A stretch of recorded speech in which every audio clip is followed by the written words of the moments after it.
Welcome to Good Game Edmonton, where we explore the culture of gaming and esports in the City of Champions. As always, I'm your host, Cellarcast.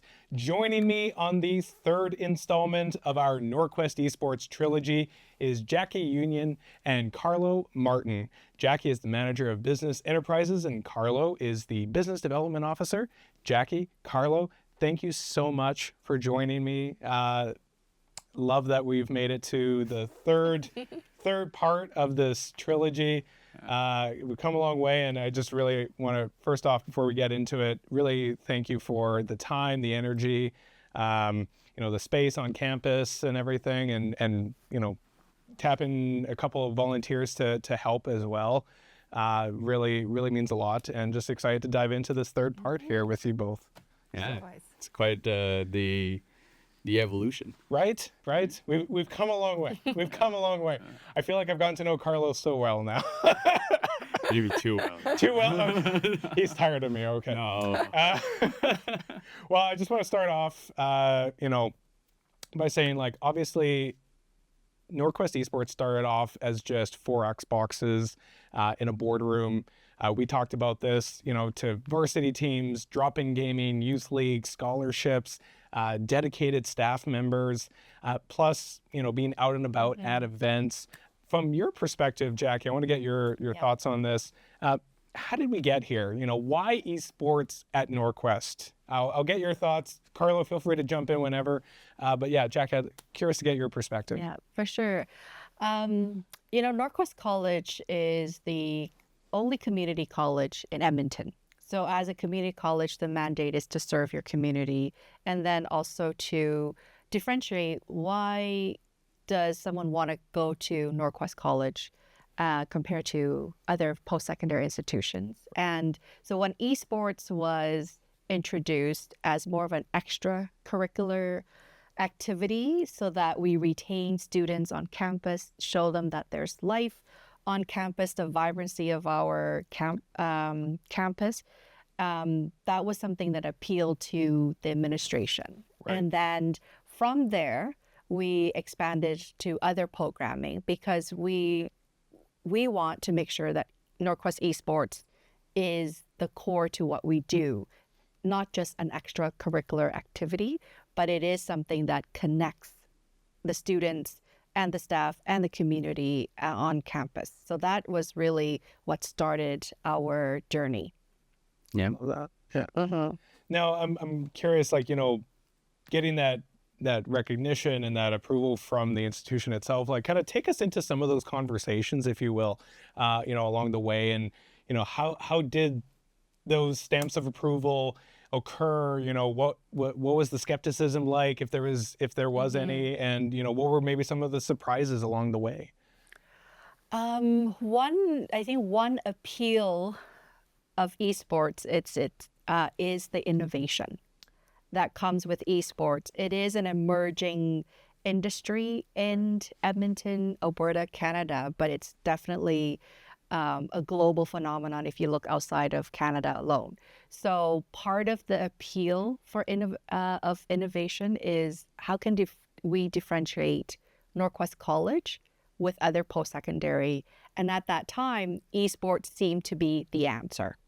So when the board, the administration here, that we were going to introduce esports programming, they were attracted. They were seduced with the idea that NorQuest College can be the leader in this new space that other post-secondary have not ventured in. So we had that first to market advantage that we wanted to exploit. And I think that was really what made the executive and the board to approve of NorQuest Esports. And then from there, we had to now convince internally, how do we operationalize this idea and make it work? Profitability, the conversations, economic sustainability, how are you going to do that? Revenue driver, how does that impact students, the community, all of those activities and those questions were emerged after they approved it. And time again, we proved that, we can do it. And here's our roadmap that we want to show you that we're on. And then along the way, there would be a question of like, why are you doing this? And so the Youth League was an example, like why NorQuest is pursuing this. Right. And again, it's a connection to our community. We listened to the community. They wanted this. No one was going to be stepping forward to take on this initiative. So we took it on. And ultimately, it's a recruitment tool for us as well to introduce these high school students to NorQuest College. So that made sense for the college to invest in our infrastructure, equipment to be able to launch the Youth League. Yeah. Well, and, talking about the community, getting those students, you're getting that validation and that constant approval from administration and stuff at the institutional level. So getting that validation, I think, I'd imagine on an ongoing basis, it's always reassuring, of course, but on a community level, I mean, we even right here last episode, talking to Councillor Knack, providing that validation from someone out in the community, acknowledge that NorQuest College is leading the charge when it comes to esports in Edmonton, especially on the post-secondary level, of course. Talking to Angel and Charlie, a couple of varsity players, their student experience was enhanced because of this program, thanks to this program. Personally, I could see their passion, really. It was that sense of belonging, meeting their significant other, like that. I mean, that has still stuck in my brain because that meant so much. I think just that building of student experiences and stuff, that sense of belonging. Numbers aside, though, what does that validation mean to you? Like, how do you sort of log that into the reporting? Numbers aside and everything.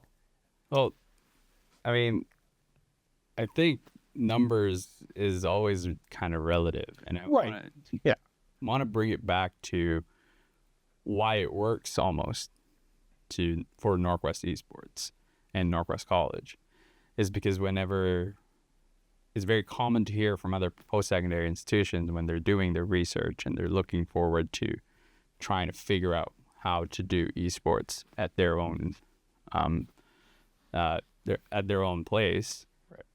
A lot of them look at the numbers that are out there, and it's hard because you're looking at numbers that could be most likely North American, which is in the States where they have 350 million people compared to our population, right? So for us, whenever we deal with our numbers, like for example, having 100 plus high school students in our youth league that started yesterday, that's proportionally insane, right? Like, first of all, we've never had this opportunity for them. And so if you wanted to do the numbers, it'll look quite small. But the impact, that's something it's quite hard to quantify, right? So like that's where I think our board really continues to support us, is because the unquantifiable stuff is actually super easy to see. It's just hard to calculate. And anything to add? Jake? No, yeah. he covered the good stuff. Yes. Yeah. No, and I mean, again, chatting with Angel and Charlie, like something they talked about that I thought was super important, and really why I'm doing this show was that this is for everyone. And I think that that you're kind of alluding to that as well, where the unquantifiable components is just their expressions, their experience, meeting their significant other and stuff. Like what does that mean? Like, have I hit it on the head in terms of of that? I mean, like let's look back at Charlie, and Charlie's like 2 years into our program now. He's my captain for our Tekken team. He's made it to the playoff run for ECAC. Nice. So hopefully this week is good results, right? Like, there's somewhere I can knock. I think one of the things that always stuck to me, and it's not just Charlie, it's a lot of the varsity students that we've gotten, is that they legit would just come into school, take their classes, do the learning, and then go home. And that's completely changed, right? And we're not just talking about our varsity athletes. Our community that we take care of that are not in the competition side of things, Right. really value the part we're in. They can come in, they can game, they can introduce their friends to the things that they're passionate about. And it's nice to see that, like, from the background. Like, it's one of those things that if you get to that point of feeling that certain moment, it really moves you forward. So yeah, you hit it on the head. It's hard to calculate, and if you're kind of stuck on that part, it's going to be a little difficult. So. Well, and even you talk about Charlie, like he talked about, he's got a long commute time, but I mean, he has a lot more fulfilling experience on campus because of this program. Like, it's not interfering with studies. Like, you make it very clear of what the expectation is from an academic standpoint. Yeah. But I mean, it's a very different kind of sport experience in terms of, you know, working with your team and how you're competing, but remembering the other things we talked about, nutrition and wellness and all of that. Yeah. So, because you have to, if we were to say that we have an athletic program, it's not just a bunch of computers, right? Right. We have coaching from their game coaching to meta skill development coaching to now team dynamic sports psychology coaching coming in. These are all things that we were building into so that when we get to this point and to the next, it's a strong foundation for anybody that's looking forward to be part of NorQuest Esports. Yeah. Yeah, and I guess at this point, sounds like just these other post-secondaries just got to get on board so that, you know, you guys can do more competition locally. Obviously, you know, we talked about this before. Right.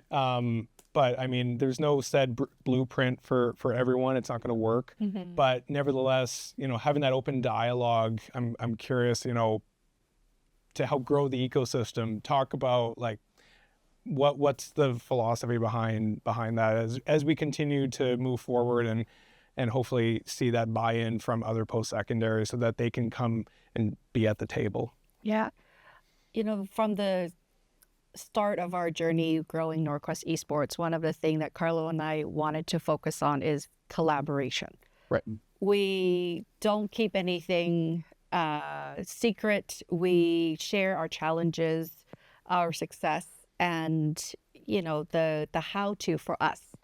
And we recognize that every institution is going to be different and they face their own challenges and opportunities. Right. And so in order for us to grow esports within Edmonton among post-secondary, collaboration is really key, and also to be able to experiment.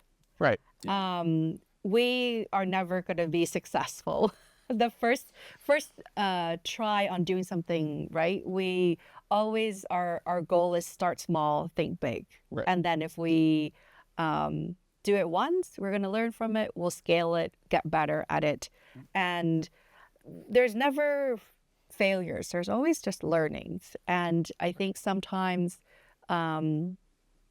institution, depending on their size, they might be hesitant to just experiment.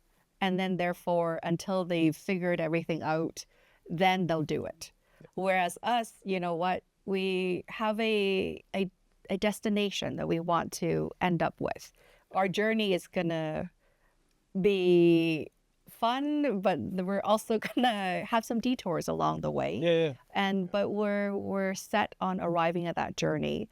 And so to be able to collaborate and genuinely have the best interest of the community at the focus is key. Right. Because if one institution win, everyone and all the community will benefit from that. So I think to grow the ecosystem, we need to collaborate, share, and just learn from one another and then continue on with what we want to achieve together collectively.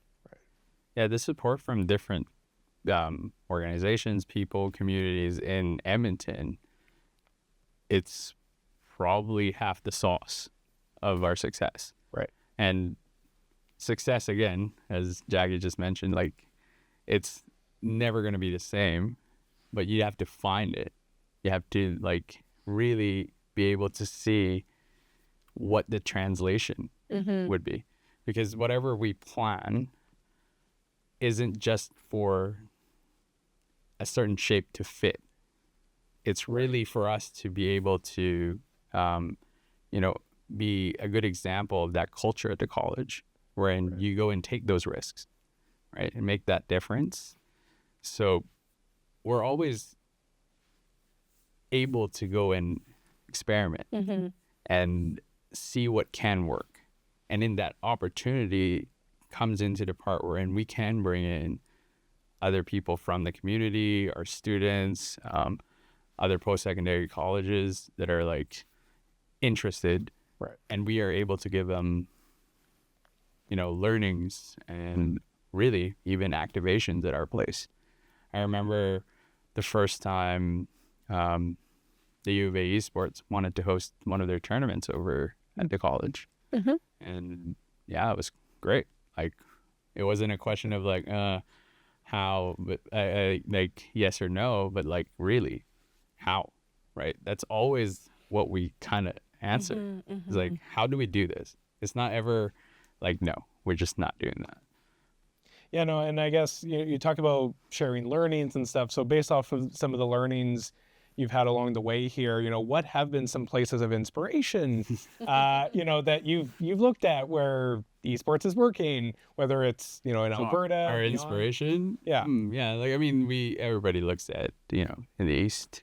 Right. Yeah, like people that have... For those who don't know specifically, where were you talking in terms of... Right, St. Clair would be one of the big ones. Okay. They're even a case study for Dell, right? Like, so they're quite successful over there. That's something you kind of want to aim for. Yeah. Right? I think one of the things too, though, is that a lot of people have taken inspiration to the stuff that we do. For example, down south in Bow Valley, right? They just recently launched that, and there was a lot of talk between our administration for that, I think. So like, their inspiration comes from anywhere. Yeah. Right. Like, for me, a lot of the stuff that I do is like, how do I picture myself in an esports activation? And how do I want to feel? And that's how I want my students to feel, how our community wants to feel. Yeah. Inspiration is everywhere. And like, we just want this to be really the place for Edmonton. And we use that as a North Star. Right. So, yeah. Well, and I think you talked about previously, when we were chatting previously around this, when you look at anywhere, whether it's south of the border or things like that, everyone's kind of doing their own thing, but you're obviously focused around, NorQuest branded esports, what's going to work for you guys. So makes sense, I guess. Yeah, it's just trying to build your own thing as you go, but. Yeah, because we're not serving those people. Right. Yeah. It's a very different audience. Yeah. So yeah. And it's certainly we would absolutely take inspiration from different places. Absolutely. And we look at other post-secondary that are similar to us as inspiration. But then we also look at, okay, like if we run a tournament, we want to do what is, we think as an audience, as an attendee to that tournament want. Right. Yeah. And we have a team that will give those insights. And then we look at, some of the top tournament elements, like, Carlo laughed at me when I was like, I just watched the League of Legends World. And like, I was like, like that's the inspiration that we like, okay, what elements do we love? Like, apply and then we scale down and apply to our tournament, and then that's what we want. And then so same thing with the youth league. Like as a youth, if we participated in a league, Like, Oh, what are and those elements that we want? That's the big collaborative effort from everybody we've been working on. Like for the past 3 years, we started with doing tournaments, right? And What was the first game? well, for the first tournament In when I was person, there, right? in person would be FIFA. FIFA. Okay. Soccer, as you know, is like just world dominating. Yeah. Really, and it was like serendipitous that during at that time we were engaged with a restaurateur that had Italian background, and so he was very into soccer. And it was like really just right after the lockdowns, and we were like, okay, let's go do this, let's try it out with our 4 Xboxes, right? And we were expecting maybe 20 people. We had like over 100 people come by. We were just gonna do drop in, like just play. And then there were like 28 people like, where's the tournament? So right there and then we made a bracket from a whiteboard. Like somebody had to run to Best Buy to get gift cards. it was exhilarating, and yeah, it was honestly almost addicting. It was our minimum viable product. Right. Right your on the MVP, spot. right off the bat. Right on the MVP spot. right there. It was the Yeah. start. Yeah. And then we fast forward to all these different things, and you know, like our teachers and people that represent the school boards, everybody has their concerns, and it's very important to listen to them because those are the people that know exactly how this is going to work. Right. So when we took 3 years and we applied it, and hopefully everybody's happy. I mean, yesterday was pretty cool. Nice. And What happened yesterday again? yesterday was drop-in. Yesterday was drop-in. Right. So that's a big part of like the youth scene for esports is that not everybody has access. Right. So it's not just for students on campus like NorQuest. This is for the youth league that we've created. Okay. So the drop-in for them is the time wherein they have access to meta-skill coaching from OTB academies. And they also have access to our facilities so that they can practice or just really have fun with their fellow youth league registrants. And also, this is the opportunity for teams to be like, hey, we're coming in on Monday. Can you make sure you have a space for us because we want to get ready for our match on Wednesday? Right. Right? Because their matches are in person in Wednesdays. Throughout the week, they have online matches alternating throughout the week. But like the highlight of this is putting a face to that competition. Because previously, high schools would have to join online leagues. And there's a whole can of worms to open with that. But really what a lot of the people that we've been seeking advice from is really it goes back to like, there's nothing to touch. There's like physically nothing to touch. And that's like a first checkbox that we need to tick for this first season. And yeah, that's how we're going to start this. Hopefully we get to grow this a little bit more. Yeah. Right. Well, fingers crossed. I want to circle back to something you mentioned as we were talking about like inspiration. Since a place, you mentioned Bow Valley, like they open up a space. I know this could be a whole episode in itself, which, you know, for I'm excited for them. I really am. It's exciting. It's moving the needle. It's putting Alberta on the map. And I really feel as a community, that's something we can be excited about.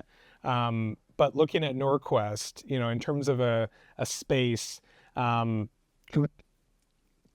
in a tangible world, like what would be some things that you would hope to have? I know we've wrestled around with this in the past, but you know, is it working off of existing space on campus, or ideally part of some future development? You know, kind of paint a bit of a picture for us. Like what would be some tangible things of what a NorQuest Esports space? We're laughing because every day we try to paint that picture. Right. Yeah. Okay.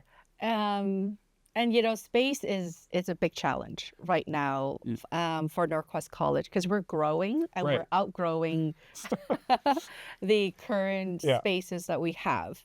Out or up? Yeah. So I can't remember the capacity ratio. We just got that information. Oh, okay. We're like doubling up basically. So every day shortage of space is a huge challenge. For esports, absolutely want to have our space. And, you know, there's a few things that we want to make sure that we include in this new space. We want NorQuest Esports to be the hub of esports in Edmonton, the place to play. When we saw the Alberta esports strategy, the place to play, one of their strategy really resonated with us. Right. Yeah. And that's partly why the youth league is a result of that, is we want NorQuest Esports to be the place to play for our youth, because they want to have a inclusive, safe access to space to play. Right. So, one, establishing the place to play. We're also wanting to make sure our varsity program is growing each year over year. So we want to make sure this dedicated space is for varsity. Yeah. And then another area we're exploring is also production. As we do tournaments, we need to be able to upskill and in-house production skills so that we can produce. But also that's something that can lead into, summer camp or workshop, that the youth that are aspiring in the esports space, it's like, now I can actually potentially have a career, but how do I jumpstart that? Right. Yeah. So then that's another area. And then talking about education, we also want to pursue micro-credentials. So right now we're working on an esports micro-credential. Yeah. And so academia is still important in esports. And we want to create pathways for students to look at esports and see themselves pursuing a career path. And right. How do we do that? And micro-credential it's a whole new territory that all the post-secondary institutions are still figuring out. Okay. I just attended the Alberta Micro-Credential Symposium. Right. That was at the U of A. Okay. And so we're still figuring it out. Yeah. What is a micro-credential and how each institution is approaching micro-credential. But it's a very exciting next phase, I want to say, for education, because now we want, not everybody's going to aspire for a 4-year bachelor degree. Yeah. And so how do you now meet those new graduates from high school that are looking to go pursue a career? How do they do that in the most cost-effective way? Right. And there's going to be new career paths that post-secondary institutions have to be prepared for. So academia is also a focus for us. Yeah. And then, of course, to be able to have a tournament where we have spectator, watch party. Yeah. And so all of that are aspects of what we would like our new space to have. Thanks. I think you asked me this question like not in recording. Yeah. And like you've tried to poke and prod, like I really have. He really wants an actual physical shape. Oh. Right. So I mean, no, well, not necessarily shape.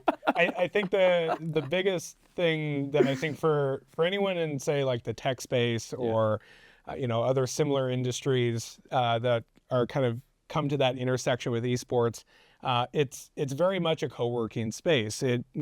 Call it a square, call it a rectangle, call it a hexagon, whatever.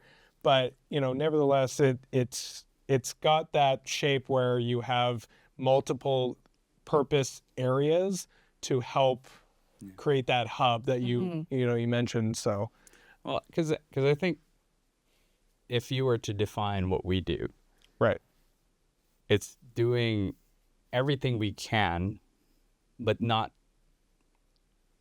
like taking one thing out. Right. Because we know how valuable every little aspect of NorQuest Esports is to the people that are attending our stuff. Yeah. So if you take away, let's say, something obnoxious like the gaming, it falls off, obviously. Yeah. And you'd think that a small part of having a team, if you take that away, maybe it'll be fine still. It doesn't. It doesn't work. Yeah. So if we bring that definition back of how we do things at NorQuest Esports, wherein we try to do the best that we can do for all the stuff that esports is, I think that's what the shape of that future space, be it a rebuild or a repurpose, would look like. You're correct. Like, there's going to be multiple things in there, Yeah. right? Because it doesn't stop at gaming. Right. It really is just the first stop. It's just only one component of a much Just one component. bigger system. Yeah, like you met Migs. Right. We met him because of gaming. We didn't know that he's this award-winning like videographer from the Philippines, and that he gets flown into gigs. We didn't know that until recently. So, and those kinds of stories are like the jewels of our stuff at NorQuest Esports. So I hope that that space in the future really reflects how important things are for people. So, and that we don't weigh things heavier than others. I mean, I would like for it to be circular. Okay. You know, Yeah. kind of like really an arena style, Okay. Yeah. but it has to be. See, I'm really getting through to him. I'm getting through to him. We've established a shape. You know, three's the charm, right? Like, but yeah, it's a space for our students. Right. It's a space for NorQuest, the college. It'll be a space for learning. But really, it's a space for Edmonton. Love that. Centrally in downtown, right? So, yeah. Love it. Yeah. I do want to say, for the record, though, I think this feels like I need to do an episode just dedicated to conjure up all these big tangible, all kinds of ideas for spaces for esports in Edmonton. Like, we could convert that tower. we could each floor, like. I think every day I legit have a different vision for Jackie, and Jackie has to like take that. Like every How am I day. going to explain this to them? And like Jackie like also does the same thing, and I'm like, yeah, I want that too. So yeah, hopefully, like we progress the way that we're progressing, and that the college is in full support of what we're doing. The college knows what it affects the community, and Right. Well, and you said this isn't just a space for NorQuest. It's not just a space for students, but for Edmonton. Yeah. We talk about being in downtown vibrancy. That's huge. Working with different partners like the Downtown Business Association, and also just in terms of that vibrancy, also that downtown education district, if I'm not mistaken, that's being worked on. You guys collaborating with McEwen. I did my homework.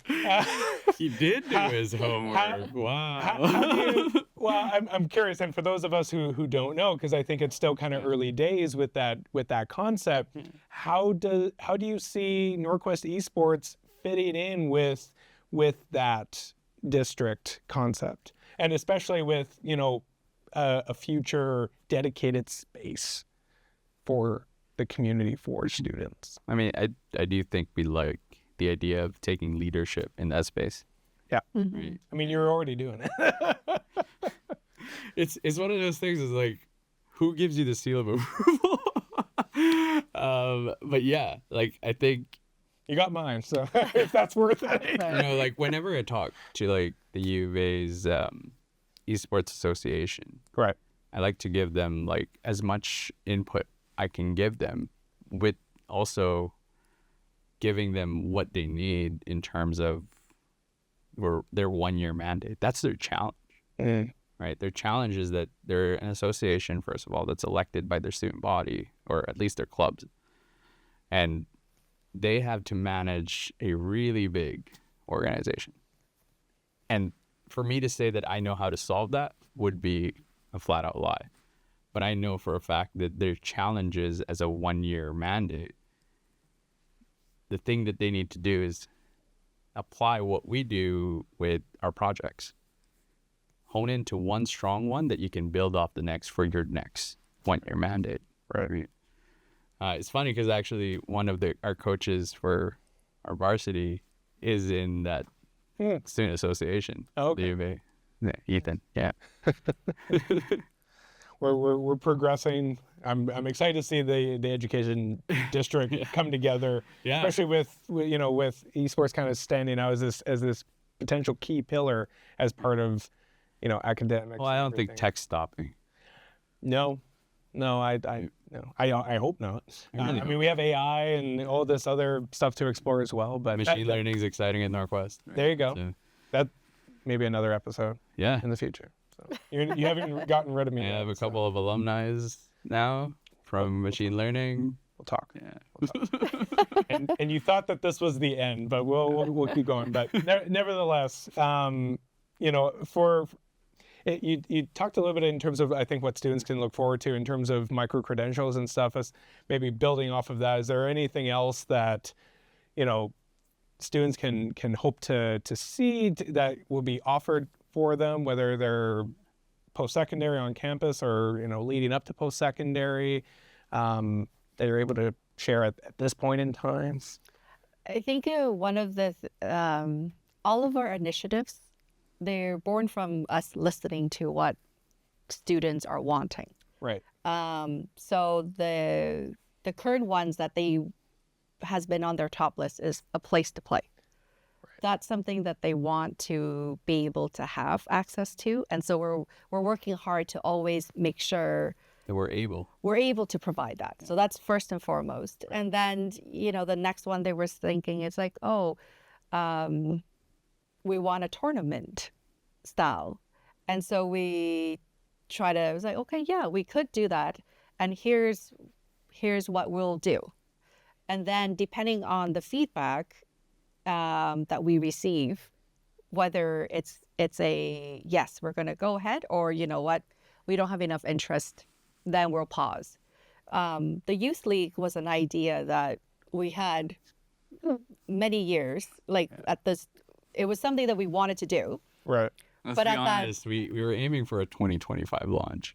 But at that time we had some other priorities and we haven't made all the connections yet, and so it was something that didn't happen at that moment, but now it's happening because we're hearing that's what the youth in Edmonton is wanting. It shows. And then it's showing, and then so it's always going to be like, I don't know yet what other initiatives that we'll have in the pipeline, because the needs are always changing and evolving. Right. And what we are best at is listening to that voice that's coming from our students, our community, and then we'll act on it. Right. I do think we can maybe mention the new evolution of summer coming up. And that's something we're working more broadly with the college. So that started with just streaming. This past summer, it's now brought into STEM and other parts of the college. And I think this summer, there's going to be another change. But the participants from those summer camps that we brought in, again, those learnings from them is so valuable for us throughout the year, because they're the same youths that we engage. Right. And we not just learn for high school students under 18, but we learn for this stuff for our college students too. And it's we want to do so much more. we do. But yeah, again, we need to make sure that when we're doing stuff, it's stuff that does accomplish the current needs of everybody we cater to.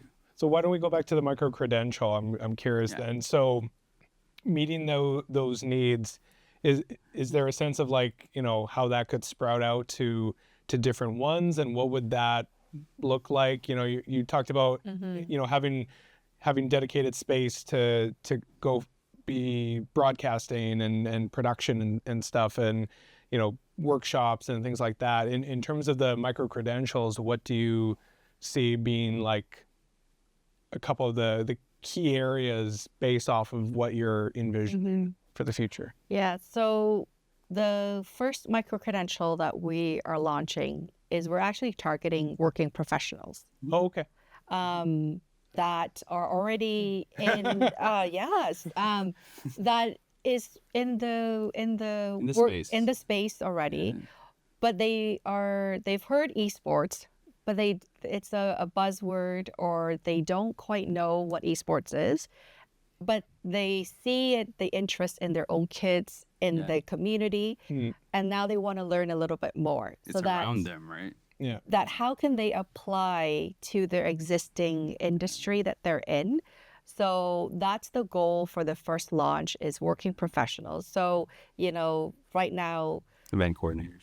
yeah, I always give an example with like an event planner. Like, you already know how to plan events. Right. You have the skill sets to execute on event planning, but now you're exploring, how might I get involved in esports space? Right. Because you see all these tournaments, all these events happening, but in order to get into that space, you need to understand esports. And so this micro-credential will introduce you to that. Another one is like teachers right now. They see the interest of their students. Right. But they teach social studies. Right. Yeah. But now, how do I make sure I connect, to my students, understand the esports space, and even that high school administration? How do I understand it to better support my students? Well, here's a micro-credential for you to explore.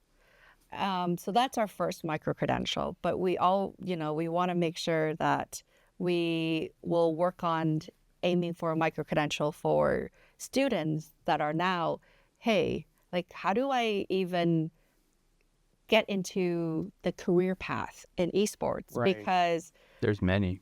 There's opportunities, but also they need to be able to have the foundation, right? Yeah. And then, sure, you can search for YouTube, you can search on the internet and all of that. Yeah. But then the differentiator is that by taking our micro-credentials through a post-secondary institution, we're working with stakeholders in the community to really understand the skill sets that they're looking for, and be able to connect the students that eventually takes these micro-credential to the industry, so that they can have that validation. Hey, you've taken the micro-credential. Here's a digital badge that we confirm you have these skill sets.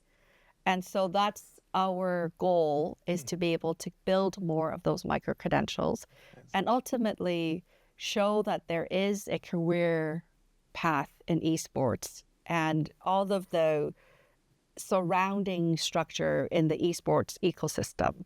You might not need to, if you're not a gamer, you don't need to. Yeah. But how do you support the esports space around that, right? Yeah. And so that's on our list to do. That sounds like I could be going back to school. Sounds like I could be going back. We'll reach out to you to pilot for the micro-credential, Corey. The beautiful thing about micro-credential, and it's funny because Jackie mentioned YouTube, because a lot of people that always just say, I can just YouTube that, right? Just like Google, it's right. It's part of the language. But just like Google, you'll be hit with 1,000 hits. It's the navigating part that's, again, part of the ecosystem already, partnered with industry. That's really the difference, because I think genuinely we wouldn't support something that, you could just Google. Yeah. This is the difference between that and what you can learn from a specific tailor-made learning is huge. Well, right? and that's the thing, like you alluded it too. It's like, it's the similar mindset. I can easily Google esports in the world and find all those different places in the States and, across the sea and everything. But I mean, is it going to work for me here in Edmonton, here in Canada, here in Alberta? Is it going to work here? Is it a plot? Is like all the theory and the execution and stuff, is it actually gonna work the same? Yeah. Probably not. So like that's why it makes sense, I think, and more people to understand that by putting this infrastructure into place, you're making that ecosystem of esports here in Edmonton and figuring out like this is our brand of esports. Everyone else has their own brand of it. This is our brand. Because we know that this is how it works here. It's different every place else. And if you really want to think about it, it's kind of very Edmontonian. Right? It's the most Edmonton. It's the most Edmonton thing you could do. Exactly. I mean, you guys took a risk, I'm sure. Yeah, for sure. That wasn't even scripted. I mean, that should be a wallpaper, though. That should be my wallpaper from now on. I just realized that. I have new like both of us actually got new laptops. So. I think you could do your own spin of NorQuest Esports with that quote. For sure. Yeah. With campus, just so its own brand and everything. But going back to you mentioned event coordinator as an example. I'm curious from an event management standpoint, from your end here, we've talked previously about GameCon Canada, and looking at year 3, round 2 in Edmonton. What can spectators giving a little glimpse? What can some folks expect? Spectators, participants from NorQuest Esports. This is how I know Corey's really good. He's trying to trip me up. They're trying, not on purpose. You know what? Like I know for a fact, the one thing that I can promise you is that the people that are creating GameCon care so much about the experience of the people that are attending. Right. And it shows. Every year, it's 3 years. It's gonna be year 3 for us. Yeah. It shows. It really does show. And you're just leveling. I know. And there's a lot more to expect, and hopefully we have to follow suit with their media schedule and all that kind of stuff, but there's so much more than last time, and it's so cool. Folks can still get involved in terms of partnering alongside you kind of thing, or? Yeah, so there's I know for a fact that they've always wanted the community to be very involved, right? Just like all the other shows that we have that's been decades now, like Anime-thon and all that kind of stuff. They have a dedicated community that loves to help. And I think we're building on that part. It's new, so it's a slow start, but I think really their dedication to that part, we haven't felt it yet because there hasn't been enough people yet. But yeah, if you want to be involved, they have a dedicated page for that, and it's exciting. The stuff that you see, the people that are attending GameCon this year, and the launches, like Warhammer was announced at GameCon, right? And it's strong. I remember that. Yeah. The reviews are still strong. Still holding up. It's still holding up quite well. So now imagine with the successes and the more people are coming in, there's new stuff coming in. Yeah. Bigger brands. And I think Edmonton deserves big. Right? 100%. And that's what GameCon brings. And it activates all of that quietness Edmonton has that are working in the background. Right. And it's unlocking that whole thing. It's like a culmination of it, right? Yeah. Right in the summer, we kick it off with, this is what Edmonton's been up to. Bam. It's a lot. Yeah, no, and I guess partnerships and collaborations like that like GameCon amongst others, when it comes to that, what are, aside from GameCon, what is it that you're typically looking for specifically in terms of that impact when you're, both sides even, making sure it's impactful for them, but also really impactful for you? What are some examples that you look for when you're trying to pursue some out-of-the-box partnerships and collaborations? Well, I mean, right? Even talk about the I believe, custom community or computer desks that you guys have. Well, no, I wanted to actually bring it back to the first one. Okay. We didn't get this start without collaboration. We had collaboration. That's why we started. And it was a restaurant. It wasn't a gaming like entity, Yeah. right? So that's the kind of example that we like to tell people is that what's your idea and how do we make it work? All right, we have communities like the Edmonton Fighting Game community. Right. Like we like to support them however we can. So they're doing their online weeklies right now. Like there's always space for them if ever they want to do in-person stuff. We're always like, when, right? Day and time. Yeah. And then, you know, like we go back to education side. Like our high schools, they have their ideas. Let's see how we can support them. But I think really we're welcome to hear anybody out. I mean, good game, right? And like price, like this place, all of these things, like really is coming from the esports side of things. I don't know the future, neither does Jackie, but we want more. Yeah, I can tell. the partners that we were looking for, and we hope we reciprocate the same, is that Right. genuine interest to elevate one another. It's different too. Yeah. Like you bring a different offering too when you come to these potential partners. Yeah. So we want to make sure we go in with a partnership where there's that mutual understanding and that genuine interest to ensure that we want the best for you and you want the best for us. And the relationships and the partnership that last for us is due to that. And, you know, you mentioned the uneven desk.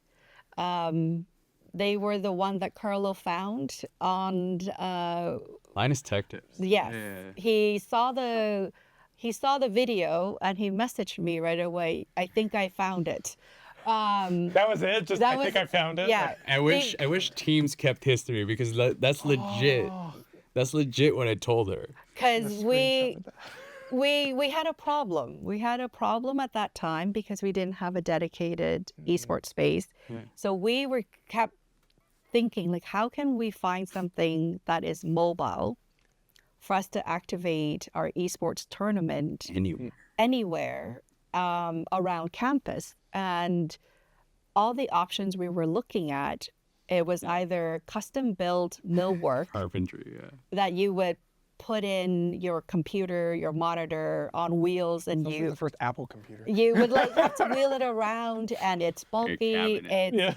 It's custom. It's going to cost a lot of money. And Right. so that was a problem that we were faced with. And that one day, Carlo watched Linus Tech Tip and saw the review on Uneven, send it to me. I watched it right away. We got on a call and we're like, I think this is it. And then Carlo reached out to Alexi from Uneven. And Well, actually, I just reached out to Uneven. oh yeah, Uneven, the contact us. Yeah. And then And then I get a text, I get an email back, and it was Alexi. so And I was like, The founder of the. the founder, Oh. the co-founder, it's brothers. Oh. Yeah. So they were here at GameCon Oh. to just check it out. Wow. But I just thought it was some other marketing guy. I mean, that's usually. yeah. I feel. And he was like, yeah, let's meet. Are you cool with just FaceTiming? I was like, okay. And I was like, at that point, I was like, oh, it's not through Teams. That's not captured by any kind of like customer management system. Like That was the red flag. So like I was like, huh, interesting. And then yeah, he introduced himself. Yeah, it was him and his brother. They want to just solve this problem for people that like want to have a mobile gaming experience. And then I told him our story. And there and then he realized the pivot they needed to do. Yeah. So now they target academics. It's esports productions that they target. They target schools and school boards. Health, so they're based in Finland. Okay. It took 2 years for the Finnish government to actually connect with them and start applying it to their schools. But we like to get I didn't know until Alexei had to tell me specifically, like our business model came from our engagement, right? Because we bought the desks, We assembled it ourselves, and we're going to be 40 deep soon of these desks.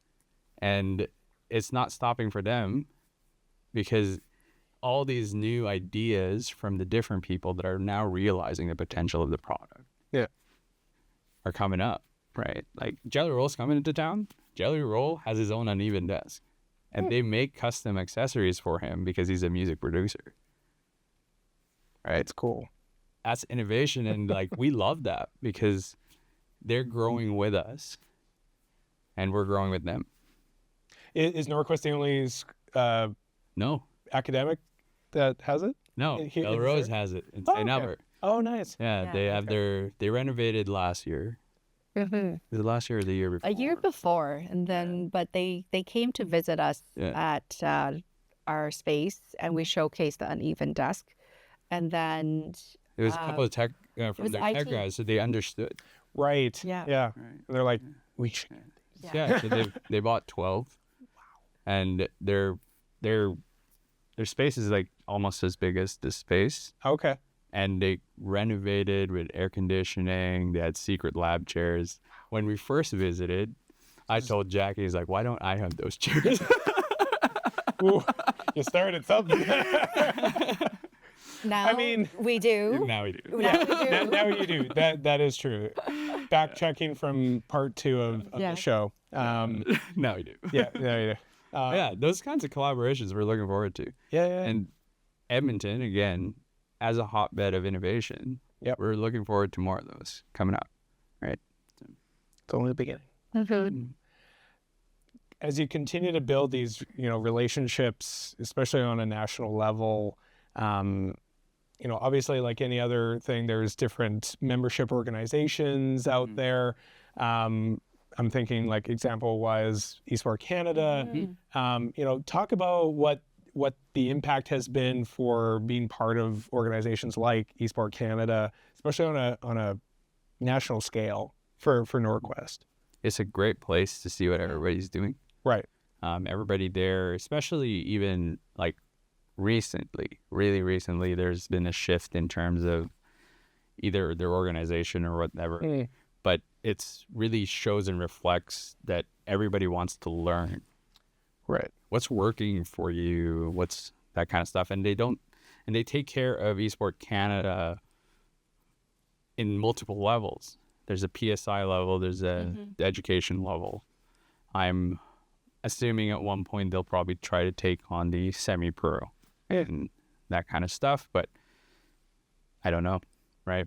But for us, the biggest takeaway for having that is we, again, love to share what we do, but also it's nice to see the people that are also still hungry to do better for their community, their post-secondary, for their people. Right. And I think that's the biggest benefit, right?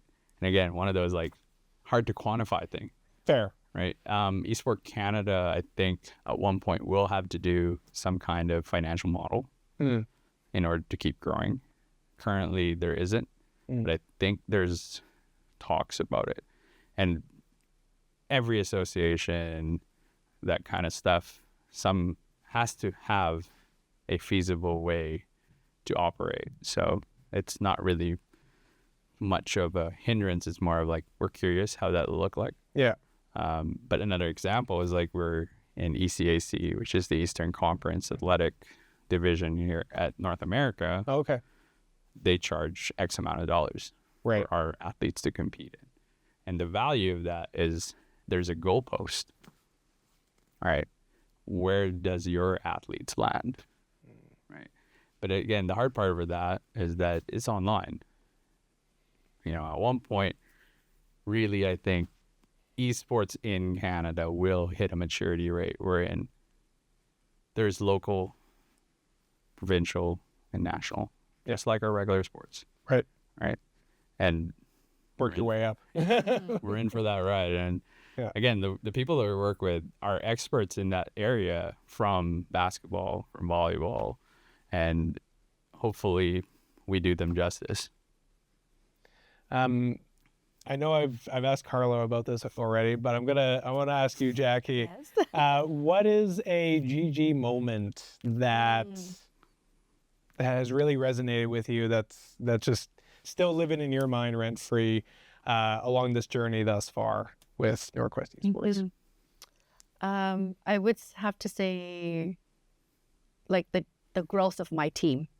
What started out was just Carlo 50% esports, and 50% was continued education. I wasn't really dedicated to esports either. It was 50%. It was half 50, of FTE. yeah. So to start out with that to now where we're at right now, where we have dedicated our 2 esports coordinators, Avala and Noah. And now we have our nightly volunteer alliance, KVA, dedicated volunteers to esports. And our coaches that we recently onboarded to help with our varsity team, like just the growth of people within esports, my team, is a testament of all the things that we've done from start to where we're here. And also, you know, I love it every time I'm able to post a posting and it's a career at esports. And so what we want to aspire is also happening where you can find a career. And, you know, we hope to continue to grow the team, because as the team grow, that means our initiatives and our projects are growing in scale. And that's why we need more dedicated individuals. So growing from kind of partial FTE to now a fully dedicated esports team is a GG moment for me. Love that. In 2 years. Is it just 2 years? Well, you I always forget. Yeah. Wow. Wait. It's just in 2 years. Actually, a little less. November would be the end of November. Actually, beginning of December would mark the 2 year where I would count it. Because it was November 2022 where we first got our PCAs. Right. And that's when the growth really started. Yeah. Wow. Are you sure 2 years? Yeah. Okay. I like Time has no how I meaning. time. Is this because it's a warranty? Yeah.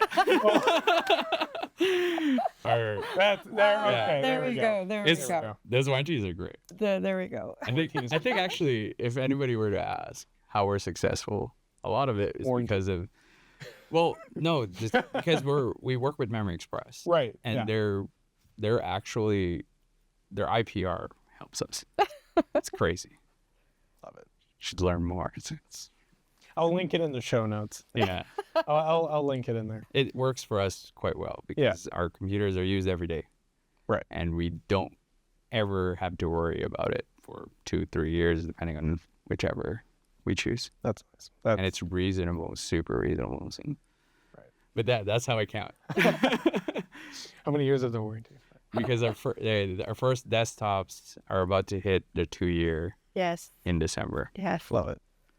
Well, in terms of where folks can go to follow along with this journey and learn more about the program and the other activations and involvement opportunities, where can people go? So NorQuest.ca/esports Yeah. would be our There you go. website. Okay. yeah, and then But if you really want everything, it's our link tree, which is Okay. NorQuest Esports. Okay. Mhm. Perfect. It's easy. Yeah. Right? And we just got Instagram Yes. fully unlocked. Yeah. And YouTube fully Achievement unlocked. Yeah, I know.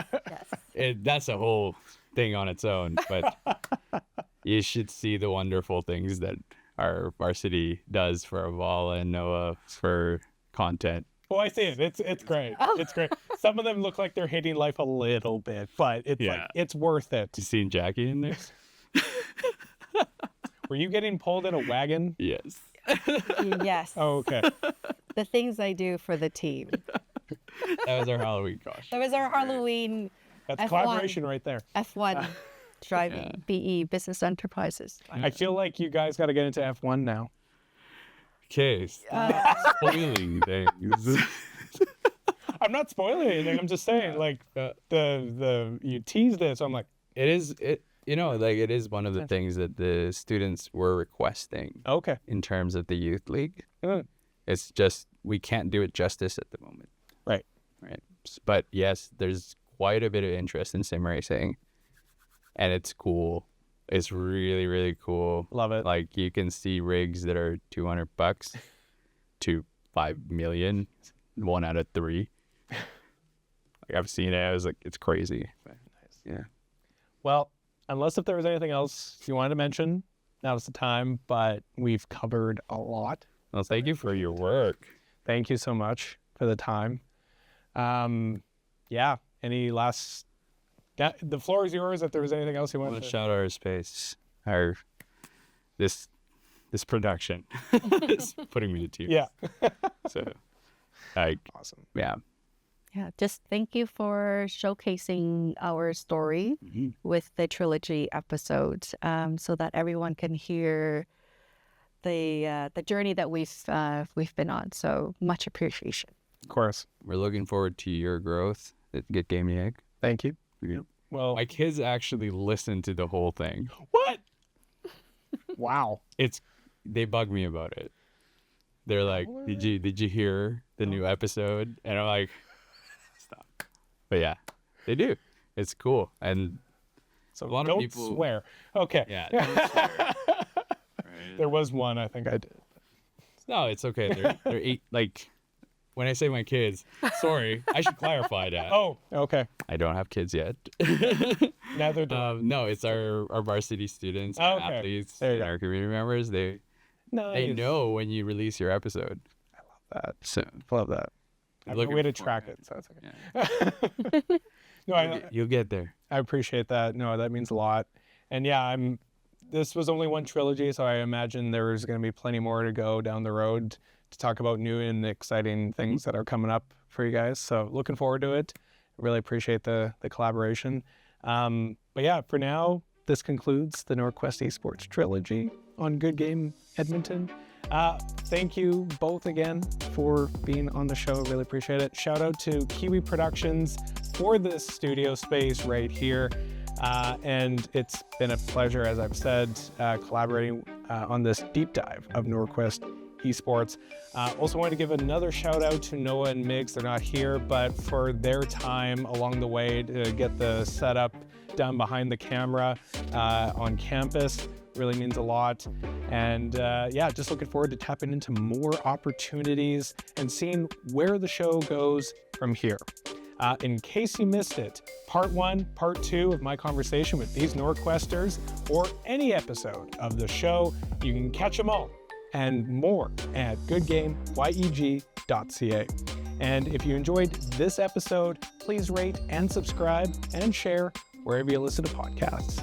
Stellarcast out.